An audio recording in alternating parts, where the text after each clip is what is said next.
सगळ्यात अगोदर सगळ्या ताईंना गुड मॉर्निंग, शुभ सकाळ. तर आजच्या स्वयंपाकाची व्हिडिओची सुरुवात स्वयंपाकापासून झालेली आहे. आणि स्वयंपाक थोडा लेट होत आहे कारण की ना दोन्ही मुलं घरी आहेत आणि त्यांच्या तब्येती बरी नाही आहे. त्यामुळे ना मग सकाळी स्वयंपाक वगैरे नाही केला. थोडं मी सगळं पूर्ण घरकाम वगैरे आवरलं. तसं तर ना मुलांना तब्येत बरी नसल्यामुळे त्यांचं काहीच खाण्यामध्ये रुची नाही आहे. तर म्हटलं पहिले यांच्यासाठी टिफिन करून देते कारण की आता हे थोडे लेट जातात, दुपारी जातात 11पर्यंत. म्हणून ना मी थोडं लेटच स्वयंपाक केलेला आहे.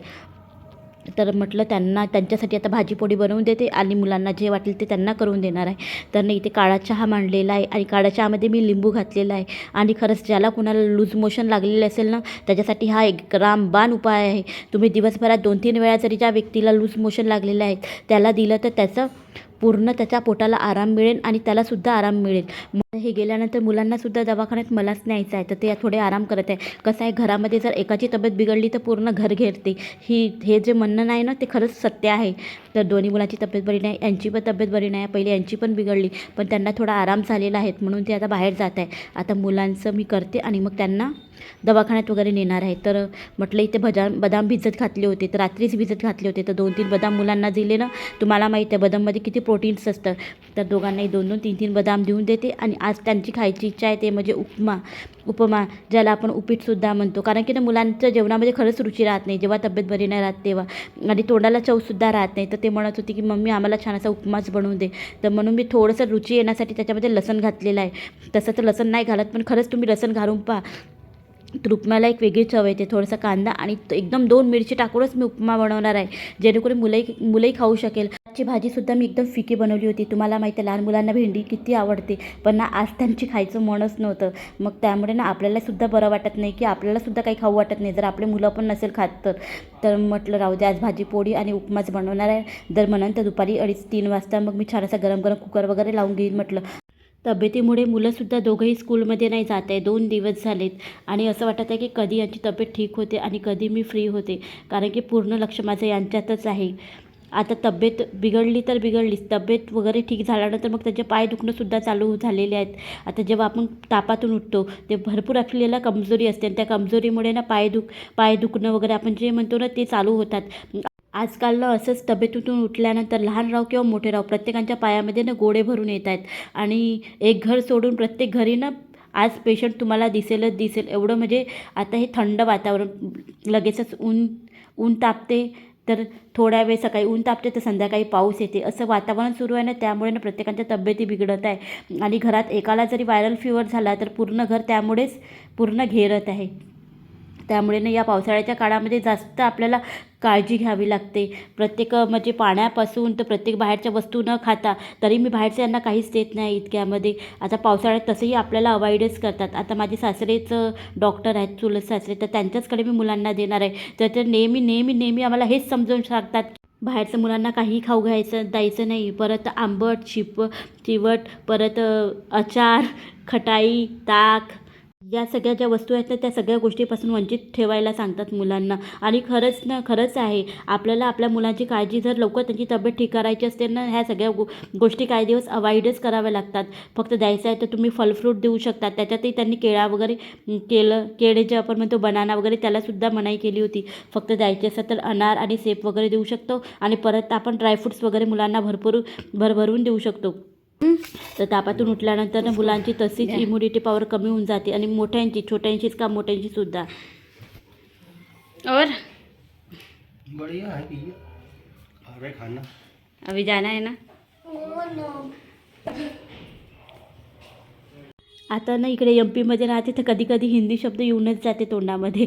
तर मुलांना शिकवताना वगैरे ना हिंदीमध्ये शिकवावं लागते. तर त्यांना शिकवताना कारण की आता हिंदी सायडर आहेत तसे तर मुलं घरी पूर्ण प्युअर मराठी बोलतात आणि बाहेर पूर्ण प्युअर हिंदी बोलतात. इकडची हिंदी तर तुम्हाला माहीत आहे एकदम रिस्पेक्टेड हिंदी आहे.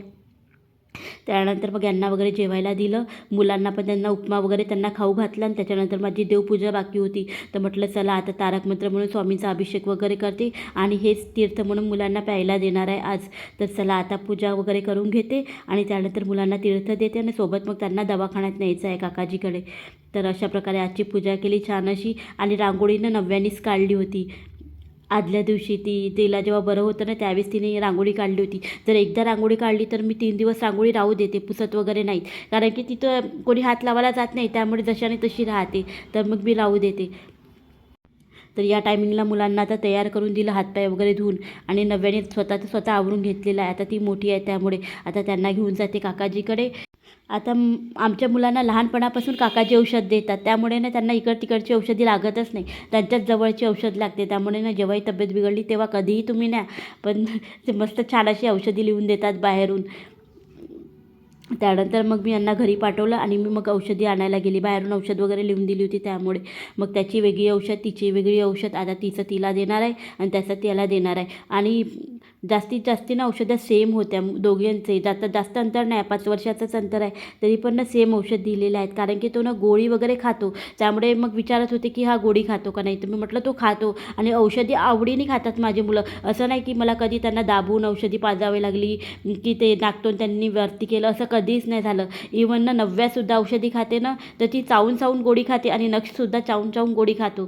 तुम्ही समजू शकता किती कडू का नाही असेल, मग त्यांना सुरुवातीपासून सवय पडली आहे. तर दोघंही आपली औषध कशी खात आहे बघू शकता. त्यांना हात पण लावायची गरज पडत नाही. वाटलं तर मी थोडीशी साखर जवळ ठेवते, जर त्यांनी म्हटलं तरच, नाही तर मग काही आपण सोप वगैरे देऊन दिली तर मग त्यांचं होऊन जातं. त्यानंतर दिवसभर थोडं त्यांना आराम वगैरे करवला, आणि मग मी ताईकडे आलेली आहे. तर आज गौर पेरायची आहे, तुम्हाला माहिती आहे आता हरितालिका येणार आहे 6 तारखेला. तर मग इथले गौर पेरायला आली, तर ताईनी गहू वगैरे ताईनीच भिजत घातले होते, त्यामुळे मला काहीच करावं लागत नव्हतं. फक्त मी परडी घेऊन आली, आणि ना आम्ही कापडावर गौर पेरतो, नाहीतर आपण जेव्हा गौर पेरतो ना पूर्ण ते गौरचे जे काही कोंब असतात ते खालीपर्यंत येतात. तर इथे ताईनी छान असा कोरा कपडा घेतलेला आहे. आता ते शिवतात, शिलाई वगैरे करतात, त्यामुळे त्यांच्याकडे ना भरपूर असे कोऱ्या वस्तू असतात. मग कपडा लावून घेतला, आणि पूर्ण आम्ही तिघींनी मिळून आम्ही गौर पेरणार आहोत. तर आता माती वगैरे ना ह्या ताईंनीच आणली होती, शेतातली माती, आणि इतकी हलकी माती होती, खूप छान. यावेळेसची गौर माती खूप छान निघली आहे आणि एकदम समानतेमध्ये निघलेली आहे. तर छान अशी हलकी माती होती. तर पूर्ण आम्ही कापड नवीन टाकून घेतलं, त्यानंतर मग सुतवून वगैरे घेतलं, मग हळद वगैरे कुंकू टाकून मग आम्ही हळद कुंकू इथे पण टाकलं, आणि तिघीजणी जिथे होत्या ना तिघीजणी तेव्हाही आम्ही एकमेकींनासुद्धा हळद कुंकू लावलं या टायमिंगला. आणि त्यानंतर आता आम्ही गौर पेरायला सुरुवात केलेली आहे. आणि तुम्ही माती बघू शकता, खूप छान हलकी माती आहे, एकदम अशी छान चाळलेली माती होती ही, त्यामुळे ना एकदम हलकी होती. तर सगळ्यात अगोदर आपल्याला मातीचं हे टाकावं लागते लेअर, त्याच्यानंतर भिजलेले गहू टाकावे लागतात, आणि त्याच्यानंतर परत मातीची लेअर, आणि त्याच्यावर परत भिजलेली गौर. अशा प्रकारे आपल्याला ही 5 वेळा, आणि पहिली वेळ म्हणजे परडी असते, तसं 5 वेळा आपल्याला गौर पेरायची असते. तर चला मग आम्ही सगळे मिळून गौर पेरून घेतो.